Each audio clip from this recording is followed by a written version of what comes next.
गेवराई तालुक्यातील अर्धमसला या गावामधल्या मशिदीमध्ये काल मध्यरात्री स्फोट करण्यात आला होता। जिलेटिनच्या सहाय्याने हा स्फोट घडवून आणण्यात आला होता आणि त्यानंतर बीड जिल्हाच नव्हे तर महाराष्ट्रामध्ये एकच खळबळ उडाली होती।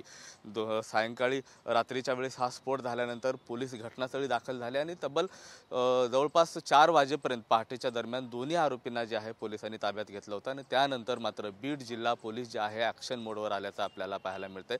2 आरोपी आहेत, त्यापैकी विजय घवाने आणि श्रीराम सागळे या दोन्ही आरोपींनी जिलेटिनच्या सहाय्याने जो आहे तो हा प्रकार जो आहे तो घडवून आणलेला होता आणि त्यानंतर मात्र पोलिसांच्या डोकेदुखीत एक मोठी वाढ झाली होती। आता हा जो तपास आहे हा तपास स्थानिक गुन्हे शाखेचे जे पोलीस निरीक्षक उस्मान शेख आहे यांच्या पथकाकडे हा तपास देण्यात आलेला आहे।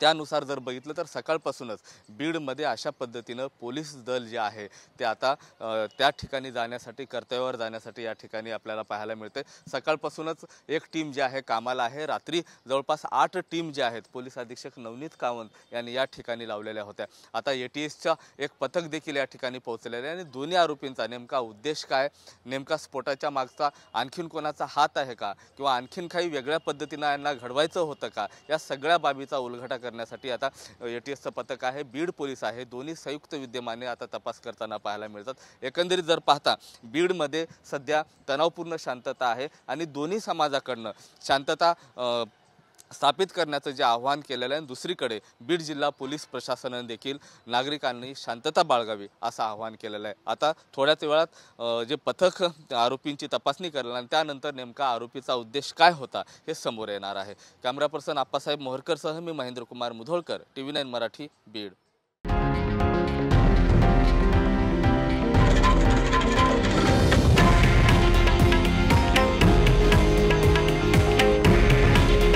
हे आहे देशातील नंबर 1 न्यूज नेटवर्क आणि आपण पाहत आहात TV9 मराठी।